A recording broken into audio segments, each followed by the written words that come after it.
ವಿಜಯಪುರ ಜಿಲ್ಲೆಯ ಇಂಗಳೇಶ್ವರದಲ್ಲಿ ಧರ್ಮ ಮತ್ತು ಸಾಹಿತ್ಯದ ಭವ್ಯ ಸಂಗಮ ಜರುಗಿದೆ. ಪರಮ ಪೂಜ್ಯ ಶ್ರೀ ಸಿದ್ದಲಿಂಗ ಶಿವಯೋಗಿಗಳ 92ನೇ ಜಾತ್ರಾ ಮಹೋತ್ಸವ ಹಾಗೂ ಶ್ರೀ ಚೆನ್ನಬಸವ ಮಹಾಸ್ವಾಮಿಗಳ 95ನೇ ಗುರುವಂದನಾ ಮಹಾ ಸಮಾರಂಭ ಅತ್ಯಂತ ವೈಭವದಿಂದ ನೆರವೇರಿತು. ಹೂವಿನ ಹಿಪ್ಪರಗಿ ಪತ್ರಿಮಠದ ದಾಕ್ಷಾಯಿಣಿ ಅಮ್ಮನವರ ಅಧ್ಯಕ್ಷತೆಯಲ್ಲಿ ನಡೆದ ಈ ಧರ್ಮಸಭೆ ಹಾಗೂ ಕವಿಗೋಷ್ಠಿಯಲ್ಲಿ ಬಸವನ ಭಾಗ್ಯವಾಡಿ, ಮಸಿಬಿನಾಳ್ ಸೇರಿದಂತೆ ಸುತ್ತಮುತ್ತಲಿನ ಮಠಾಧೀಶರು ಉಪಸ್ಥಿತರಿದ್ದರು. ಇನ್ನು ಕಾರ್ಯಕ್ರಮದಲ್ಲಿ ಕಸಪ ಜಿಲ್ಲಾ ಅಧ್ಯಕ್ಷ ಹಾಸಿಂಫೀರ್ ವಾಲಿಕರ್, ಸಾಹಿತಿಗಳಾದ ಅಶೋಕ್ ಹಂಚಲಿ, ಕಾಶಿನಾಥ್ ಅವಟಿ ಸೇರಿದಂತೆ ಹಲವು ಗಣ್ಯರು ಭಾಗವಹಿಸಿದ್ದರು. ಸಂಗೀತ ಗೀತೆಗಳ ಗಾಯನ ಮತ್ತು ಭಕ್ತಾದಿಗಳಿಗೆ ಮಹಾಪ್ರಸಾದ ವ್ಯವಸ್ಥೆಯೊಂದಿಗೆ ಇಂಗಳೇಶ್ವರದಲ್ಲಿ ಜಾತ್ರಾ ಮಹೋತ್ಸವ ಯಶಸ್ವಿಯಾಗಿ ಜರುಗಿತು. Bureau report Ravi ಕೋಲಾಕರ.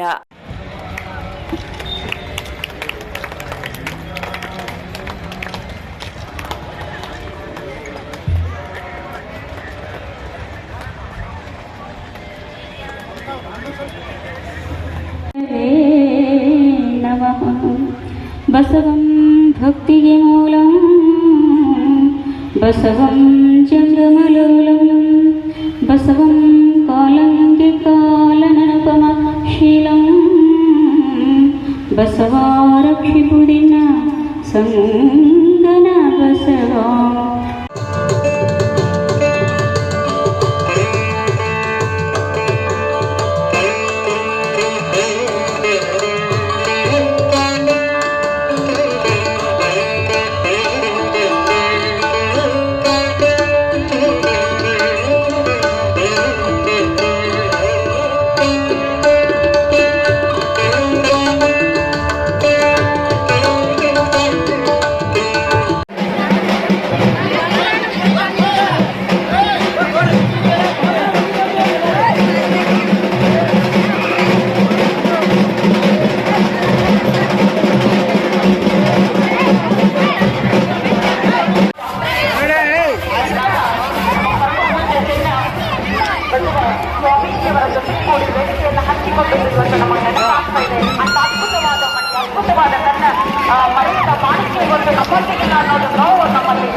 ಮತ್ತೆ ಗೌರವವಾಗಿ ಮಾತಕ್ಕಂತಹ ಯಾರಾದರೂ ಕವಿಗಳಿದ್ದರೆ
ಬಹಳ ಜನಷ್ಟು ಅದಾರ.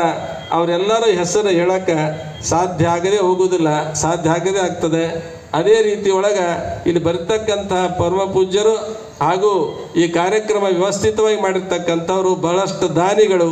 ಅಲ್ಲಿಂದ ಬೆಳ್ಳಿಯ ರಥ ಹಳಿಯಾಳದವರು ಬಂದಾರ, ಉಳಿವಿಯವರು ಬಂದಾರ, ನಿಗದಿಯವರು ಬಂದಾರ, ಧಾರವಾಡ ಜಿಲ್ಲೆದ ಬಹುತೇಕ ಭಕ್ತರೆಲ್ಲ ಬಂದಾರ, ದಾಂಡೇಲಿ ಜನ ಭಕ್ತರೆಲ್ಲ ಬಂದಾರ.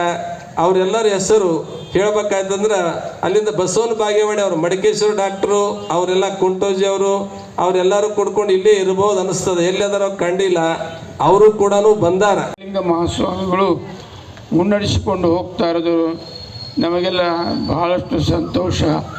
ಕರ್ನಾಟಕದ ತುಂಬೆಲ್ಲ ಅವರ ಹೆಸರು ಕಂಗೊಳಿಸ್ತಾ ಇದೆ. ಭಾಳ ಆಚಾರ ವಿಚಾರ ನಿತ್ಯ ನಿಯಮ ತಾಯಿ ತಲೆ ಮೇಲೆ ಇಟ್ಕೊಂತಾಳ. ದೇವರ ಮಸ್ತಕವನ್ನು ಆ ಹೂವ ಮಸ್ತಕದ ಮೇಲೆ ಏರಿಸ್ತಾರೆ. ಹಂಗ ಲಿಂಗಕ್ಕೆ ಚನ್ನಬಸವಣ್ಣ ಅಪ್ಪಳಿ ಹೆಂಗಿದ್ರಂದ್ರ ಈ ನಾಡಿಗೆ ಹೂವಾಗಿದ್ರು ಬೆಲ್ಲ ಆಗಿದ್ರು ಅಂತ ಕರಿಬೇಕಾಗ್ತದೆ. ಬದುಕು ಯಾವ ರೂಪದಿ ಜನಿಸಿದರೇನೋ ಬಸವನಾಡಿನಲ್ಲೇ ಇರಬೇಕು. ಯಾವ ರೂಪದಿ ಜನಿಸಿದರೇನೋ ಬಸವನಾಡಿನಲ್ಲೇ ಇರಬೇಕು. ಗುರು ಚನ್ನಬಸವರ ಸೇವೆಯ ಮಾಡಿ ಸಾರ್ಥಕ ಬದುಕು ಪಡಿಬೇಕು.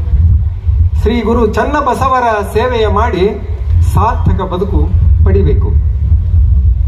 ಕಗ್ಗಲ್ಲಾಗಿ ಹುಟ್ಟಿದರೇನೋ ಕಂಡವರು ತುಳಿದಾಡಿದರೇನೋ, ಕಗ್ಗಲ್ಲಾಗಿ ಹುಟ್ಟಿದರೇನೋ ಕಂಡವರು ತುಳಿದಾಡಿದರೇನೋ, ಚನ್ನಬಸವನ ಸಮಾಧಿ ಮುಂದ ಮೆಟ್ಟಿಲವಾಗಿ ನಾನಿರಬೇಕು.